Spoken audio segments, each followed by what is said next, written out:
When I was around 10, I met a strange boy who seemed to appear from nowhere, but after about a year, he disappeared. Now, I know the truth. I was probably around 10 or 11 years old the first time I remember the boy turning up. It was the middle of summer, and my friends and I were swimming in a lake in one of my parents' fields. I grew up in a small farmer's town, with a population of no more than 200, so everyone knew everyone. There were two schools in the town, one for boys and one for girls.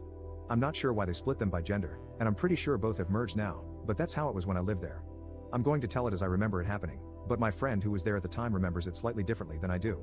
So, as I was saying, my friends and I were swimming in the lake at the bottom of one of my parents' fields. It was about a 15-minute walk from my main house. We had been playing there for a while when we heard someone calling to us. We looked over and saw the boy standing at the edge of the lake, completely naked. Once we noticed him, he shouted if he could play with us.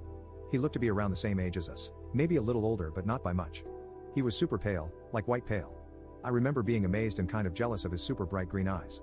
He also had shoulder-length white blonde hair, like Draco Malfoy blonde.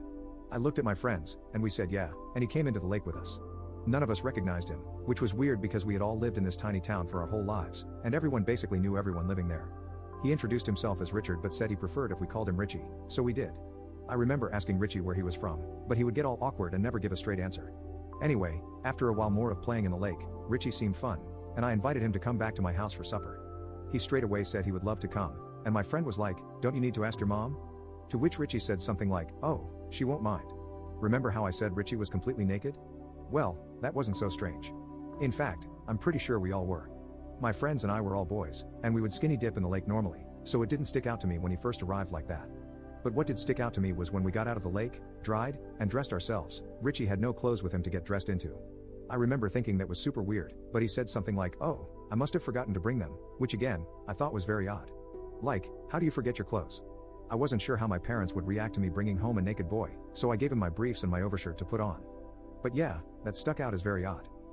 My friends went back home, and Richie and I went to my house. My dad was like, "Where are his clothes?" I just made something up. I'm pretty sure I said something like his clothes got wet, so we left them in the sun to dry.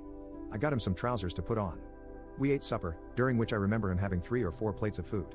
As I said, Richie is a super skinny boy.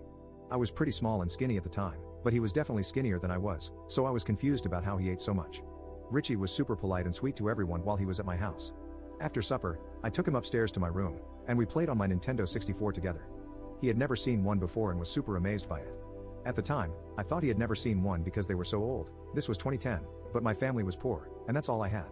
It started to get dark, and I asked him if he wanted to sleep over. He was really excited by that and said yeah. I checked with my parents, but I knew they wouldn't mind because they were both super drunk. So we continued playing until it was super late.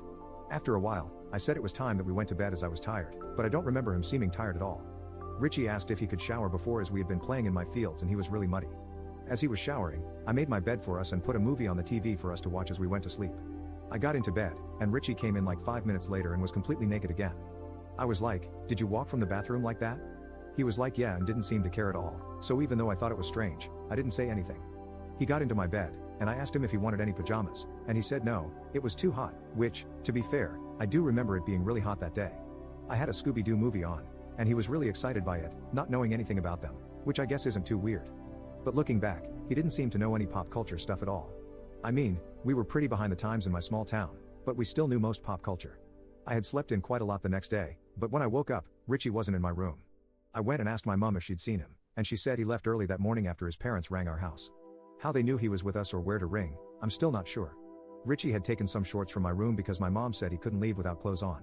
I was a little disappointed he left without me, or at least without saying goodbye or without leaving any way of contacting him again. He turned up again a couple of days later when my friends and I were swimming in the lake again. This time he brought clothes, but I'm pretty sure he only brought some briefs and a shirt with no pants, which again, I thought was weird. Over the next year, he and I became super close. We were like brothers. Over the year, I asked if I could see his home or meet his family. But anytime I asked anything personal about him, he would go awkward and not want to talk about it, or he would just change the subject. But I could see it made him feel uncomfortable, so I didn't push him to tell me. He did tell me he was homeschooled, which I thought was cool because in my mind that meant no school. As I said, we became really close over the year. I felt like he was more than a friend to me. It's difficult to explain, it's almost like we clicked from the first time we met. We became close really quickly, and I felt like I could tell him anything, and he would always help and support me. He helped me through so many hard times, and he definitely encouraged me to be a better person.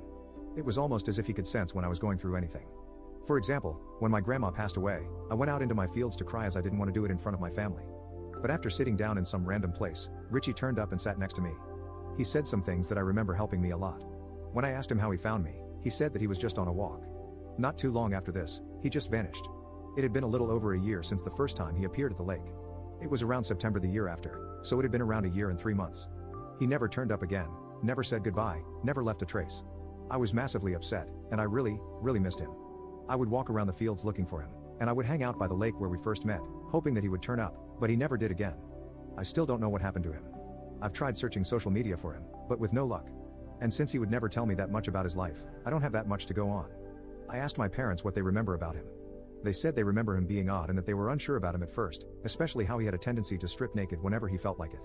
But they also said that he and I were inseparable, and wherever I was, he was sure to be found there too. They said they remember me being heartbroken when he stopped appearing, and they weren't sure whether they should call the police about him being gone, but they never did. I suppose this is a long shot, but if you're reading this, Richie, reach out to me.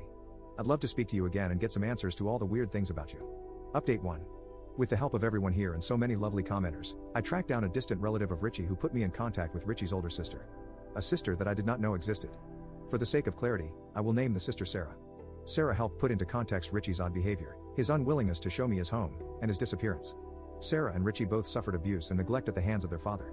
Their father, who struggled with severe mental health issues and illegal substance abuse for most of his adult life. Their father was terrified of the outside world and thus kept them secluded away in secret. According to Sarah, their father was convinced that the world was months away from ending at any given time. He was convinced that the devil was planning to take over his mind and body, and was convinced that Jesus had spoken to him, telling him the only way to keep him and his family safe was to keep them secluded from the outside world. Sarah shared that their father would not often be physically abusive, which I suppose is of some relief. Richie and his family would move often throughout his childhood, never staying in one place for too long as his father feared that the devil would soon find them. Sarah said they were most likely moved in the middle of the night with no forewarning. Though she can't remember the specific time they were moved from my town. This helps to explain how Richie seemed to appear one day, and disappear 15 months later. Richie passed away at age 15, around 2.5 years after vanishing from my town. Sarah struggled to go into the details of Richie's death, and I didn't want to push her into sharing something that was painful for her. Though it seemed that Richie deleted himself. Sarah told me that Richie would often speak of me, and the time we spent together. And that all Richie ever wanted to do was to come back and find me. Sadly, he never managed that. She said she thought that I was just imaginary. She isn't sure how Richie would sneak out of the house to meet with me, but said that their father would keep them locked in their rooms for days and sometimes weeks at a time. Sarah told me she has a collection of Richie's diaries, which I do remember him writing occasionally. She has offered to send them to me, which is lovely of her. She told me that a lot of the writing is about me, about our time together, about how he wanted to find me again so we could run away together. Again, she never thought I was a real person. Hearing that was so incredibly bittersweet. I look forward to reading those diaries, even though it will be incredibly difficult at the same time. She said she is glad that Richie managed to have an impact on someone on this world. I wish that I was able to express the impact that Richie had on my life. I wish I could tell Richie the impact he had on my life. I want everyone to know Richie. I want everyone to know what an amazing, kind and beautiful person Richie was. This post is difficult for me to write. Deep down, I think that I resisted searching for Richie more in case this was the outcome. Sarah told me a lot more information, but I've decided to leave out most to respect her privacy. Sarah is away and safe from her father, which I am so glad about. Again, I just want to express how thankful I am for all of you who have helped. For all of you who have offered emotional support. Thank you so much. Richie, I love you. I'm sorry I couldn't help you. I'm sorry I didn't pick up on the signals that you were in danger. I hope you can forgive me. Richie, you were the only true friend I've ever had. It's so hard for me to write this. I feel so sick that I didn't do more. Richie, I want you to know you saved me so many times throughout my life. So many low moments in my life have been helped because of the memories of you. I am so sorry I wasn't there for you the same way you were there for me. I love you so much, Richie.